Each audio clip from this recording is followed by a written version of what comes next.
Chiori guide in Razor language. Her signature is very strong on her, but I wouldn't recommend going for it unless you need both 5-star weapons, especially when she has great free-to-play options too. Harbinger of Dawn is a huge 3-star sword that gives you crit damage as a sub-stat and crit rate with a passive that only needs the character to be above 90% health to be active. It shouldn't be a problem for her, given that she's a sub-DPS that only enters the field to use burst, skill, and get out. The only situations where this could become a problem are with Farina in the team or against enemies with corrosion. The other crit 5 stars are okay stat sticks, just a bit better than Harbinger of Dawn. Otherwise, there is also Wolf Fang from the Battle Pass, and Cinnabar Spindle if you played the old Albedo event. And finally, just so you know, Sacrificial Sword does not work with her to get to dolls. She has attack and defense scalings in both skill and burst, but the defense scaling is higher, making Husk of Opulent Dreams her best artifact set. Golden Troop is another option if you only care about the skill damage, but not the burst one.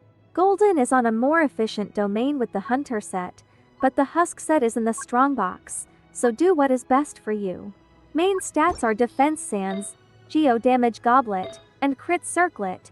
Sub-stats are Crit Rate, Crit Damage, Defense, and finally attack isn't bad either. Her energy requirements are pretty low thanks to her burst cost being 50, and given how she prefers playing in Mono Geo, she'll hardly need much energy. And even then, her burst is not crazy damage, so it doesn't matter if you use it every other rotation. Now, about constellations. C1 gives you the possibility to have the second doll with just another Geo on the team, without the need to have a Geo construct. This feels a bit scammy, because if you want to play her with Navia to her full potential, you need the C1. This doesn't mean she's bad with Navia without C1, but she's just a small upgrade to Albedo. It also increases the AoE by 50% for her dolls, which should be the range of her dolls, not the hit AoE. It's fine, but nothing crazy. This constellation basically does nothing outside of Navia team. With C2, after using her burst, you'll periodically get a third doll, Kinu, every 3 seconds for 10 seconds. This doll will just do one attack equivalent to 170% of the normal doll damage. C4 is basically C2 again, but this time for 8 seconds after using her skill. The fourth doll can be summoned by the active character's normal, charged, and plunging attacks, max 3 times, with 1 second cooldown between them.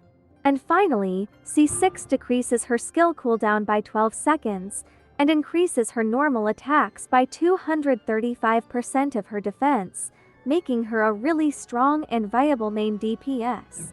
Talent priority is skill and burst. Normal attacks are negligible. She can infuse Geo to her normal attacks, but they are not great before C6.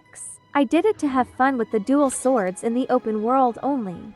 Her team comps are mostly 2, Itto and Navia. She is a strong upgrade over Albedo in the Itto Mono Geo team, and just a small upgrade to the Navia team, unless you have C1. And that's it for this guide. Hope it was helpful to you, and if so, leave a like and subscribe. Thanks for watching.